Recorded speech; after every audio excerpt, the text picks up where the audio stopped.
Hello everyone, इस video lecture में हम लोग बीएससी 6 सेमेस्टर जूलॉजी के मोस्ट इम्पॉर्टेंट एमसीक्यू क्वेश्चंस को देखेंगे। तो चलिए देख लेते हैं कि यूनिट सेकेंड के अंतर्गत किस प्रकार के एमसीक्यू क्वेश्चंस पूछे गए हैं। देखिए, इसमें सबसे पहला क्वेश्चन पूछा गया है, under which theory comes pure racial and sudden change. किस सिद्धांत के अंतर्गत शुद्ध नस्ली एवं आकस्मिक आनुवंशिक परिवर्तन आते हैं। तो आप लोग म्यूटेशंस में पढ़े होंगे कि किसी भी जीव में अचानक होने वाला जो जेनेटिक चेंज होता है उसी को हम क्या कहते हैं, म्यूटेशंस कहते हैं। ठीक है, तो इसमें भी वही आपसे पूछा है कि सडन जेनेटिक चेंज। ठीक है, तो सडन जेनेटिक चेंज जो होता है उसको हम क्या कहते हैं, म्यूटेशंस कहते हैं। तो किस में आएगा, म्यूटेशंस में आएगा। एंड नेक्स्ट क्वेश्चन देखिए, नेक्स्ट क्वेश्चन पूछा गया है, sudden genetic change is called.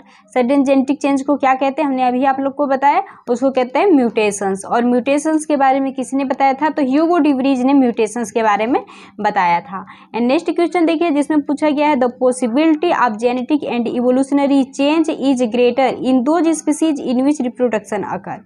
ठीक है, जो जेनेटिक चेंज है और इवोल्यूशनरी चेंज है, जो जेनेटिक इवोल्यूशनरी चेंज होता है ये किस प्रकार के रिप्रोडक्शन में आप लोग को सबसे ज़्यादा देखने को मिलेगा। क्या बडिंग के द्वारा देखने को मिलेगा, या बाइफर्केशन के द्वारा, या पार्थिनोजेनेसिस के द्वारा। तो आप लोग को पता होगा कि ये सभी क्या है, एसेक्सुअल रिप्रोडक्शन के पार्ट हैं।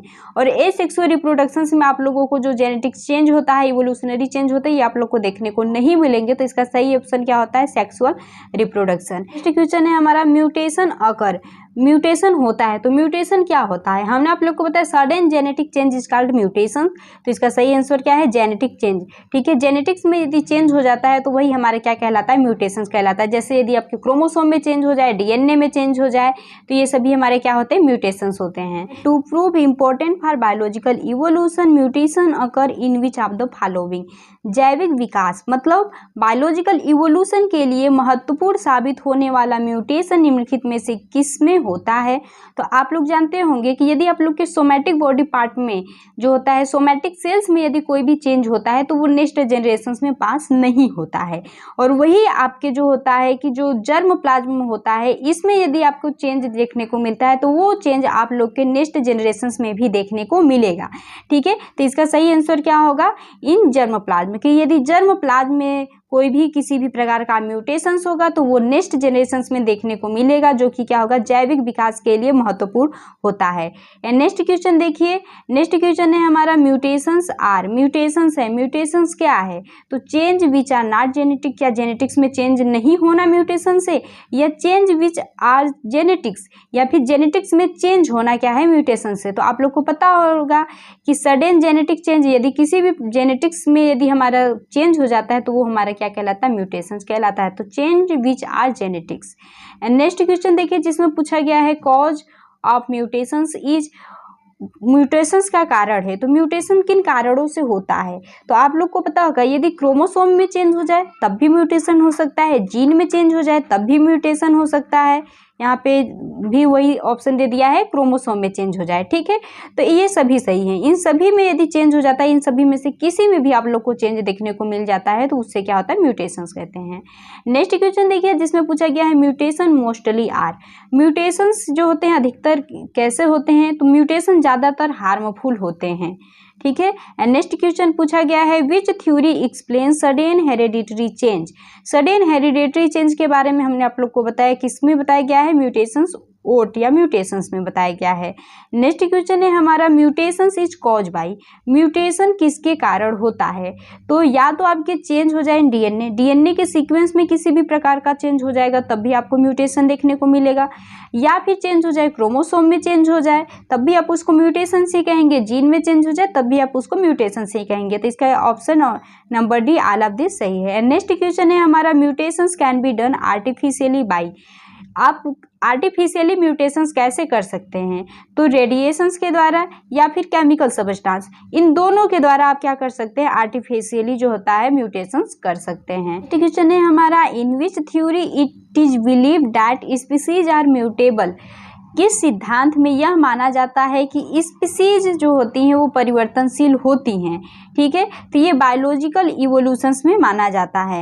एंड नेक्स्ट क्वेश्चन है हमारा, mutations is mainly necessary for. Mutations जो होता है किसके लिए आवश्यक होता है, तो देखिए म्यूटेशन जो होता है फॉर वेरिएशन इन ऑर्गेनिज्म, किसी भी ऑर्गेनिज्म में वेरिएशंस लाने के लिए म्यूटेशन जो होता है बहुत ही ज़्यादा आवश्यक होता है, जिससे कि एक ऑर्गेनिज्म दूसरे ऑर्गेनिज्म से म्यूटेशंस की ही वजह से क्या होते हैं, अलग अलग होते हैं।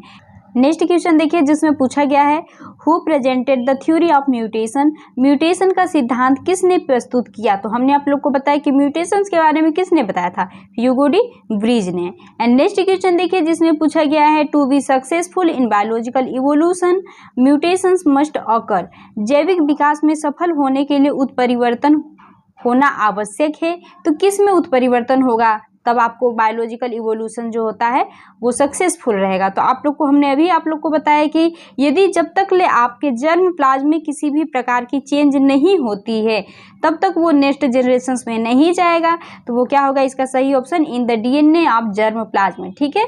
एंड नेक्स्ट क्वेश्चन हमारा देखिए जिसमें पूछा गया है the basic source of genetic variations in organism is, जीव में आनुवंशिक विविधता का मूल स्रोत क्या है। तो म्यूटेशंस की वजह से ही क्या देखने को मिलता है, आप लोगों को वेरिएशंस जो होते हैं जेनेटिक वेरिएशंस देखने को मिलते हैं। नेक्स्ट क्वेश्चन देखिए जिसमें पूछा गया है रीजन फॉर म्यूटेशंस, म्यूटेशन का कारण क्या है। तो म्यूटेशन का क्या कारण होता है, sudden change in gene, gene में सडन चेंज हो जाना, वही हमारे क्या कहलाया जा रहा है, म्यूटेशन कहा जाता है। नेक्स्ट क्वेश्चन है हमारा what increase the rate of mutations, जो म्यूटेशंस की दर होती है किससे बढ़ती है। तो आप लोगों को पता होगा कि जो एक्स रे हो गई, यूवी रे हो गई, इन सभी की वजह से क्या होती है कि जो म्यूटेशंस होती है वे बहुत ही ज़्यादा होता है। नेक्स्ट क्वेश्चन है हमारा इन जेनेटिक डिप्ट, जेनेटिक डिप्ट में, तो देखिए जेनेटिक डिप्ट होता क्या है, किसी भी एक पॉपुलेशन में क्या हो जाए कि रेंडम चेंज हो जाए उसके एलील की फ्रीक्वेंसी में, तो उसी को हम क्या कहते हैं, जेनेटिक ड्रिफ्ट कहते हैं। जैसे कि यहाँ पे क्या है 100 लोग रह रहे हैं और क्या हो जाए, बाढ़ आ जाए या फिर भूकंप आ जाए, इन सभी की वजह से मान लीजिए बाढ़ आ गया, ठीक है। तो बाढ़ आने से 100 लोगों में से मान लीजिए 60 लोग क्या हो गए, मर गए, तो 40 लोग ही बस बचे यहाँ पे। तो इस प्रकार से जो होता है रेंडम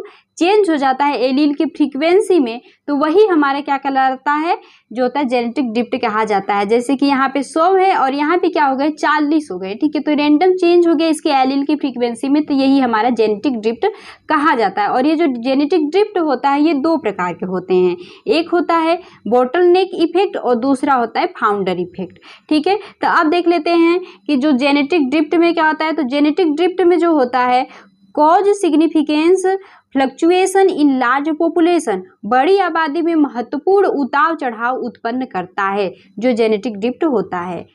नेक्स्ट क्वेश्चन देखिए जिसमें पूछा गया है the change in allele frequency that occur over time within population is called, किसी जनसंख्या के भीतर समय के साथ होने वाले एलील आवृत्ति में परिवर्तन को कहा जाता है। तो यहाँ पर देखिए आप लोग यदि माइक्रो इवोल्यूशन पढ़े होंगे तो हमने आप लोग को बताया था कि जो माइक्रो इवोल्यूशन होता है वो क्या होता है, किसी एक सिंगल पॉपुलेशंस के अंदर ही आप लोगों को देखने को मिलेगा, ठीक है। और बहुत ही कम टाइम पीरियड में उसमें क्या होता रहता है, चेंज होता रहता है, जिसमें कि हमने आप लोग को कोरोना वायरस जो होता है उसका एग्जाम्पल लेकर बताया था कि जो कोरोना का वायरस था वो क्या करता था, उसका एक कोरोना का वायरस एक पॉपुलेशन में एक ही पॉपुलेशन को लिया गया था और उसमें क्या देखा जा रहा था कि वो नए नए वेरिएंट को लाता चला जा रहा था बहुत ही कम समय में, ठीक है। तो वो किसका पार्ट होता है, माइक्रो इवोल्यूशंस का पार्ट होता है, जो कि क्या होता है कि किसी भी एक सिंगल आप लोगों को पॉपुलेशन की बात कर दी जाए तो। नेक्स्ट क्वेश्चन देखिए जिसमें पूछा गया है the evolutions of vertebrates from invertebrates is an examples of, अकशेरुकी से कशेरुकी जंतुओं का विकास उदाहरण है। तो अकशेरुकी से कशेरुकी जंतुओं का विकास हुआ है, तो आप लोग देख रहे हैं कितने बड़े पैमाने पे हुआ है कि जो हमारे इनवर्टिब्रेट्स है उससे वर्टिब्रेट्स का हमारा क्या हुआ है, इवोल्यूशन हो गया। तो ये बहुत ही बड़े पैमाने पे हुआ है, इसलिए किसमें आएगा, मैक्रो इवोल्यूशंस में आएगा। क्योंकि हमने आप लोग को बताया था कि मैक्रो इवोल्यूशन जो होता है, मैक्रो इवोल्यूशंस में आप देखेंगे कि एक बहुत ही ये लार्ज स्केल पे आप लोग को बहुत ही बड़े पैमाने पे देखने को मिलेगा। और इससे क्या होते हैं कि इसमें बहुत सारे पॉपुलेशंस होते हैं और एक नई स्पीसीज, नई फैमिली, नई ऑर्डर्स आप लोग को इसमें बने हुए देखने को मिलते हैं, ठीक है। एंड नेक्स्ट क्वेश्चन देखिए जिसमें पूछा गया है the genes of all the members of a population of a group together are to form, किसी भी समूह की जनसंख्या के सभी सदस्यों के जीन मिलकर बनते हैं तो वो जीन पूल बनाते हैं। नेक्स्ट क्वेश्चन देखिए जिसमें पूछा गया है the principle of population genetics is, जो पॉपुलेशन जेनेटिक्स का प्रिंसिपल क्या है, तो ये होता है हार्डी-वेनबर्ग रूल, जिसमें कि हार्डी-वेनबर्ग रूल में हमारा क्या बताया गया है कि कोई भी ऑर्गेनिज्म है, यदि इस ऑर्गेनिज्म में क्या हो जाए, इसमें न तो म्यूटेशन देखने को मिले, न ही नेचुरल सिलेक्शन देखने को मिले, न ही जेनेटिक ड्रिफ्ट देखने को मिले, न ही जीन फ्लो देखने को मिले और रैंडम मेटिंग हो, ठीक है। तो इससे क्या होता है कि इसका जो नेक्स्ट जनरेशन से जो आने वाला जनरेशन होता है, इसमें जो आप लोग देखेंगे तो इसमें जेनेटिक वेरिएशंस हो जाए या फिर जीन फ्रीक्वेंसी, ये सब क्या रहेंगे, ये कांस्टेंट रहता है। जैसे कि यहाँ पे जो रहेगा सेम टू सेम यहाँ पे भी रहेगा, ये दोनों आपस में एक दूसरे की तरह ही बिल्कुल कांस्टेंट रहते हैं, ठीक है। यदि इसमें mutation, natural selection, genetic drift, gene flow ये सभी नहीं होता है, तब इसका आने वाले जनरेशन भी बिल्कुल इसी की तरह ही क्या रहता है, कांस्टेंट रहता है, इसमें किसी भी प्रकार की वेरिएशन शो नहीं होगी। ये हम क्या बताता है, हार्डी-वेनबर्ग का रूल बताता है। और इस रूल के इसको सिद्ध करने के लिए कि कैसे कांस्टेंट रहते हैं, इसको सिद्ध करने के लिए क्या दिया गया है, फॉर्मूला दिया गया है। वो फॉर्मूला क्या है, वो p² + 2pq + q² = 1, ठीक है। इस फॉर्मूला से जब आप इसको सॉल्व करेंगे तो क्या होगा कि आप लोगों को दोनों की देखेंगे, दोनों जनरेशन जो होते हैं आपस में कांस्टेंट देखने को मिलेंगे। इसमें आप देखिए जो p यहाँ पे आप लोग को दिखाया गया है p², ये क्या है, ये फ्रीक्वेंसी है होमोजाइगस डोमिनेंट जीनोटाइप का। और जो 2pq यहाँ पे आप लोग को दिखाया गया है, ये क्या है, ये फ्रीक्वेंसी है हेटेरोजाइगस जीनोटाइप का। और q² क्या है, ये फ्रीक्वेंसी है होमोजाइगस रिसेसिव जीनोटाइप का, ठीक है। क्वेश्चन देखिए, नेक्स्ट क्वेश्चन पूछा गया है the invariant frequency of allele and genotype in a stable population describe, एक स्थिर जनसंख्या में एलील और जीनोटाइप की अपरिवर्तनीय आवृत्ति वर्णन करता है। तो हमने अभी आप लोग को बताया कि आप ये हार्डी-वेनबर्ग रूल हमें बताता है कि दोनों के क्या होंगे कि नेक्स्ट यदि हमें इसमें किसी भी प्रकार के डिस्टर्बिंग फैक्टर नहीं देखने को मिलते हैं तो वो क्या होगा कि नेक्स्ट जनरेशन जो आने वाला रहेगा उसमें भी जो होता है जेनेटिक वेरिएशन, जीन फ्रीक्वेंसी, ये दोनों क्या रहते हैं, कांस्टेंट देखने को मिलेंगे, ठीक है। एंड नेक्स्ट क्वेश्चन क्या पूछा गया है, an examples of reverse evolution is, reverse evolution का एग्जांपल्स है। तो रिवर्स इवोल्यूशन का एग्जांपल्स क्या होता है, तो जो पेपर्ड मोथ होता है ये क्या है, रिवर्स इवोल्यूशन का एग्जांपल्स है।